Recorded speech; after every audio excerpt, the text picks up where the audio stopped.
여러분, 짐 로저스 이러면요, 미국의 워렌 버핏이나 조지 소로스 그 사람들과 함께 세계 투자 대가 이렇게 오르는 그런 세 분 중에 한 분입니다. 짐 로저스는 뭐 자타공인이 세계 3대 투자 대가 이렇게 이야기하잖아요. 지금 현재는 짐 로저스 홀딩스 회장입니다. 그런데 이 짐 로저스가요, 일본에 대해서 엄청난 경고를 했어요. 제가 섬뜩한 경고라고 이야기할 정도로 경고를 했습니다. 일본의 젊은이들아, 일본을 떠나라. 중국이나 한국 어디든 좋다. 이렇게 말입니다. 야, 이건 진짜 엄청난 이야기죠. 외국에 있는, 그것도 미국에 있잖아요, 세계 3대 투자가가 일본에 대해서 굉장히 힐난한 거예요. 왜 짐 로저스는 이렇게 일본에서 젊은이들에게 떠나라고 이야기할 정도로 힐난을 할까? 딱 세 가지 이유입니다. 세 가지 이유. 기본적으로는 일본의 양적 완화, 이거 일본을 망치고 있다. 두 번째가 재정 지출 확대, 돈 푸는 거, 이것도 일본을 망치고 있다. 세 번째 규제 완화, 이것도 일본을 망치고 있다. 이렇게까지 이야기를 합니다. 기본적으로 짐 로저스 회장은 일본을 좋아한다. 그렇기 때문에 일본에게 더 충고를 한다. 이렇게까지 이야기를 하고 있어요. 첫 번째, 양적 완화는 지금 일본의 독이다. 일본 경제의 독이다. 엔화 약세를 유도해서 주가도 끌어올리고 수출도 좀 늘릴지 모르겠지만 언젠가는 물가를 폭등시켜서 국민을 고통받게 만들 거다. 이렇게 경고했습니다. 결국 돈을 푼다는 이야기는 인플레이션을 가지고 와서, 그것도 초인플레이션을 가지고 와서 국민이 훨씬 더 고통받게 될 거다 하는 경고를 한 겁니다. 은행에서 찍어낸 돈이 주식을 사들이고 국채를 사들여서 주가가 올라가는데 굉장히 기여를 많이 했지만 이 자체가 결국은 투자자들에게는 굉장히 손해를 끼치고 국가 전체적으로는 마이너스일 거다 이거죠. 일부 트레이드나 대기업에게만 혜택이 돌아가는 거다. 이렇게까지 평가절하했습니다. 평가절하. 이 부분은 지금 대한민국이 돈을 풀고 있는 것도 보면 충분히 짐작이 되는 부분이죠. 지금 현재는 디플레이션에 좀 가깝게 저성장의 저물가를 유지하고 있지만 경기가 조금이라도 좋아질 기미가 보이면 이게 인플레이션으로 갈 가능성, 여기에다가 하이퍼 인플레이션, 초인플레이션으로 갈 가능성이 굉장히 크잖아요. 그때는 감당하지 못할 거예요. 짐 로저스가 일본에 경고한 게 뒤집어 보면 대한민국에도 굉장히 큰 경고라고 할 수 있습니다. 돈을 풀어서 무지막지하게 부동산을 올리고 주식을 올리고 하는 일이 결코 좋은 일이 아니다는 것을 지금 경고하고 있는 거예요. 두 번째, 재정 지출을 굉장히 많이 늘리는 것에 대해서도 일본을 파괴하기 위한 정책이다. 이렇게 혹평했습니다. 국가 부채가 늘어난 상황에서 잘못된 경제 정책이 여전히 지속되고 있고 앞으로도 지속될 거다. 그렇기 때문에 일본 경제는 파괴되고 말 거다. 이렇게 아주 강하게 이야기했어요. 강하게. 그러면서 말입니다. 일본 경제의 가장 큰 문제, 인구 감소다. 그러면서 짐 로저스는요, 3년 전에 미국 라디오에 출연했을 때 뭐라고 했냐면, 내가 만약 10세 일본 사람인 일본인이라면 AK-47 자동소총을 사거나 이 나라 일본을 떠나는 것을 택할 것이다. 이렇게 이야기했습니다. AK-47 자동소총을 사거나 아니면 일본을 떠나는 거다. 이것은요 미래에 대한 이야기인데 재정을 저렇게 풀게 되면 결국은 재정 적자가 쌓여서 지금 현재 일본의 10살 아이들이 그 짐을 다 져야 하는데 결국은 그 짐을 다 못 지기 때문에 폭동이 일어날 거다. 폭동이 일어나니까 나는 그 폭동에서 살아남기 위해서 나를 지키기 위해서 AK-47 자동소총을 사라. 아니면 그 나라를 떠나라. 일본을 떠나라. 이렇게 엄청난 경고를 한 거예요. 지금 10세 10살 어린이들이 앞으로 45세가 되면 적어도 30년 후 내지는 35년 후가 되면 재정 부채를 감당하지 못한다. 이런 얘기예요. 이런 얘기예요. 지금 현재 일본의 총인구는 1억 2,600만이지만 40년 뒤에 가면 2060년에는 9,300만 원 수준으로 떨어질 거고 그렇게 되면 14세 이하 인구 비율도 10% 수준으로 떨어질 거다. 결국은 성장 잠재력이 없어진다.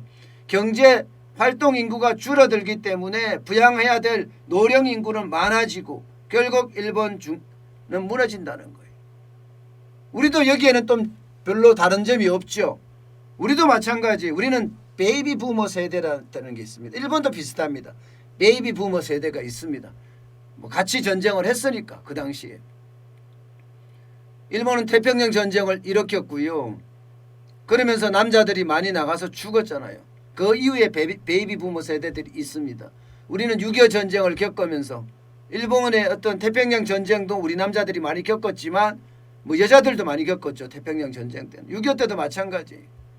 그러니까 베이비 부머 세대들이 고령화되고 지금 10세의 어린이들은 재정 때문에 감당을 못해서 AK 자동소총을 사서 폭동이 일어나니까 나를 지키거나 그렇지 않으면 그 나라를 떠나라 이렇게 이야기하잖아요. 그나마 짐 로저스는요. 대한민국에 대해서는 조금 긍정적으로 보는 면이 있었어요. 왜냐고요? 이게 고령화가 심각하게 되지만 북한이라는 변수를 짐 로저스는 굉장히 높이 샀습니다. 결국 중국이 개혁 개방되고 중국이 계속 저렇게 성장을 하니 북한도 문을 열 수밖에 없다. 북한이 문을 열게 되면 그 혜택은 고스란히 남한한테로 갈 거다. 남한한테로 가게 되면 남한 입장에서는 대한민국 입장에서는 충분히 그 베이비 부모 세대들의 위기를 하나씩 극복하며 넘어갈 수도 있다. 이런 이야기를 했습니다. 이런 얘기를. 그만큼 대한민국에게는 굉장히 좋은 그런 상황이라고 말씀을 하신 거죠. 그리고 세 번째 규제 완화. 이 규제 완화에 대해서는요. 화살 중에서도 좀 제일 약한 화살이다. 이렇게 봤습니다. 그나마 일본 경제가 조금이라도 꿈틀꿈틀 되는데 이 규제 완화가 꿈틀꿈틀 되는데 영향을 주고 있다. 뭐 이렇게 보는 거죠.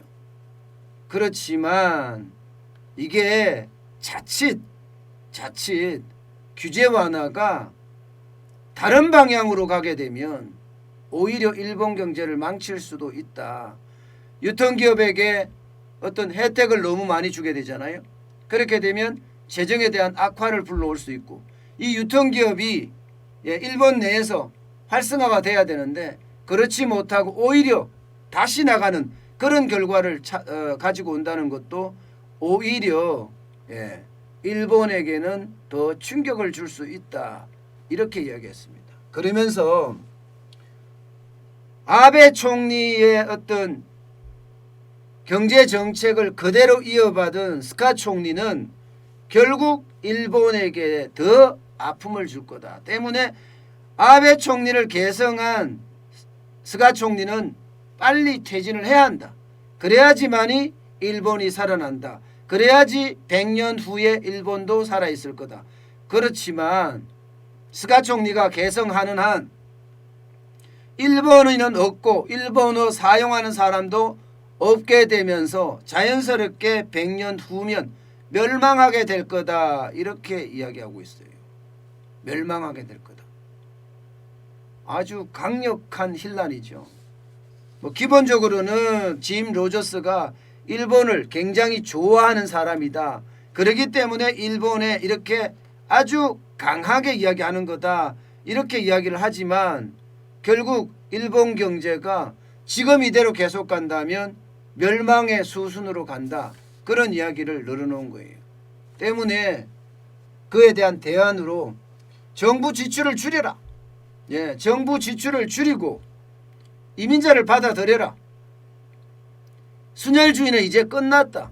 많은 이민자를 받아들여서 대한민국 사람, 갑자기 대한민국 사람이 왜 나왔죠? 일본 사람으로 만들어야 된다. 그래야지 인구에 대한 부담이 서서히 줄어들면서 일본 경제도 조금씩 나아지지 않겠느냐.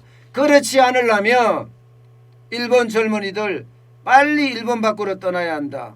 중국이든 한국이든 다 좋다. 그 편이 당신의 인생을 풍부하게 만들 거다. 이런 이야기까지 했어요. 참 이거를 보면 여러분 우리도 좀 심각하게 생각할 필요가 있습니다. 심각하게 생각할. 대한민국 경제도 지금 일본을 굉장히 닮아가는 모양새거든요. 일본을. 재정을 푸는 것도 지금 닮아가고 있고요. 심지어 재난지원금을 뿌리는 것도 닮아가고 있고요. 여기에다가 경제정책도 많이 닮아가고 있고요. 그래서 대한민국의 위기도 말은 안 해서 북한 때문에 우리가 좀 좋아진다고 했지만 과연 좋아질 거냐. 그것도 다시 한번 생각해 볼 필요가 있는 그런 상황입니다. 결국 돈을 풀고 재정을 확대하고 하는 모든 것들이 일본에게도 마이너스가 될 수가 있고요. 그 마이너스가 결국은 일본 경제를 완전히 망칠 거다. 이렇게 예상하고 있는 거예요. 양적 완화가 좋지 않다. 재정 지출이 좋지 않다. 그러면서도 규제 혁파는 좋지만 이게 정경이 유착되는 것은 좋지 않다. 이렇게까지 강력하게 이야기를 하고 있습니다. 여러분 짐 로저스의 이야기가 우리에게도 많은 시사점을 줍니다. 그렇기 때문에 항상 우리의 어떤 경제에서도 생각을 많이 해봐야 되는 문제예요. 저는 그래서 맨날 바닥 경제부터 계속 훑어주는 그런 일을 하거든요. 그래야지 우리 경제가 어디로 갈지 방향을 잡을 수 있으니까 말입니다.